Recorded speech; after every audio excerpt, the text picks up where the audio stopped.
trimming. Trimming is trimming a video clip. Before we get into the actual process of trimming a clip, let's look at the anatomy of a clip. So let's click on this first clip, and we notice that it is highlighted, and on both ends of it we have two yellow handles. The beginning of the clip is referred to as the in point, and the end of a clip is referred to as the out point. These are two very important terms to learn as you progress in your video editing process. There's three other components. One is the actual video portion of the clip, which we see. And this particular clip is 23 seconds and 8 frames, and we have an audio portion of the clip. We can turn the audio portion on and off by a waveform, and the only reason we would do this is sometimes by turning off the waveform, it actually improves the device's performance. So if you have a real fast computer, it's not going to make much difference, but if you have an older one, you may want to turn it off. Only turn it on when needed. Okay, so what do we do with this clip? So if we look in this clip, we notice the waveform. I'm going to bring it up a little bit so I can get a better look. And if I look at the beginning of the clip, there's some extra area that I don't particularly need. So we'll kind of move the clip, and here's the start. And what I'm able to do is, you notice that little piece I went through? Be careful where you click it. You want to be able to move it in and out. So in this particular case here, I would say I want this clip to start at this particular location, which I think is fine. And if I go down to the end, I could do the same thing on my out point. Grab it and I can move it in and out. In this particular case, I want it to end right here. It's kind of important for me to do that. So, in review, the beginning of the clip is the in point. On the end of the clip is an out point. By grabbing the yellow handles, make sure you grab it in the middle and move it in and out by either shortening or lengthening the clip.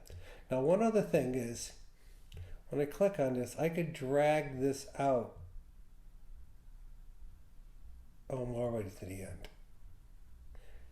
But I can't go any further here. This is the end of my clip.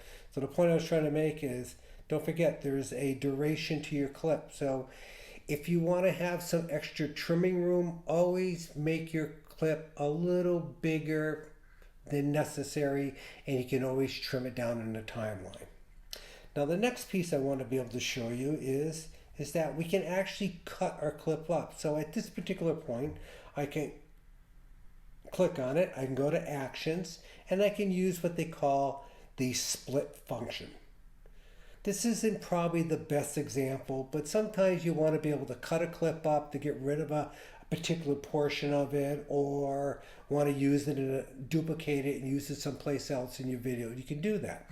So by moving the playback head exactly where you want to split it, click on the split button, and now you have two separate clips. So I go between the two, you're not going to see any change because they're the same clip. And I can undo that. So again, split allows me to cut the clip where the playback head is, so I can cut off excess on it if I don't need it. But as I mentioned earlier, a lot of times leave some extra room for your in point and your out point, so you have some room to move back and forth.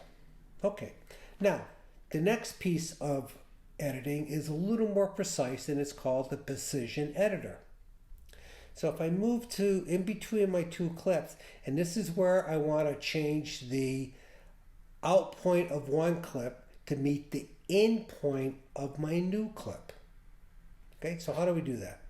And this is unique in iMovie for the iPad. This function is not available in iMovie for the iPhone. So when I click on it and I click up the up and down arrows, now I notice that I have a different view. The top clip is my out point, and my bottom clip is my in point. And what I'm able to do is drag the yellow handle in and out to where I want that clip to start. So let's take a look. Let's see. I'm at this point and bingo, he's over there. You see how the arm movement kind of brings it in?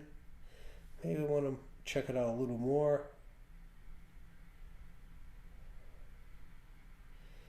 Maybe there. Let me try. Yeah. So what I'm trying to do is get the two clips to meet each other. So let's close it back up again. And in this case, I'm going to turn off the transition so we can see the hard cut.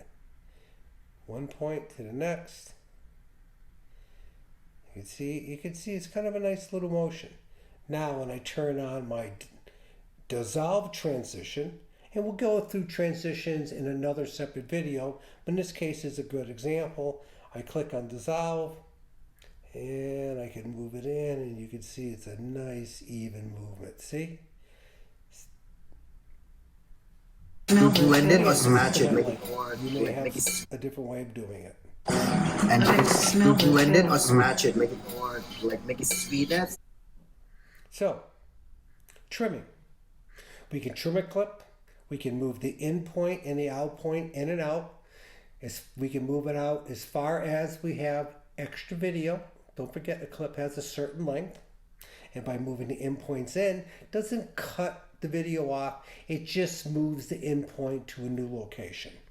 And then we can trim between clips, which is a more fine tuning. So we can take the out point of one clip and match the in point of the second clip. We use what we call the precision editor. Click at the transition button. We'll go none in this case. The down arrows, and now we can actually see the two clips.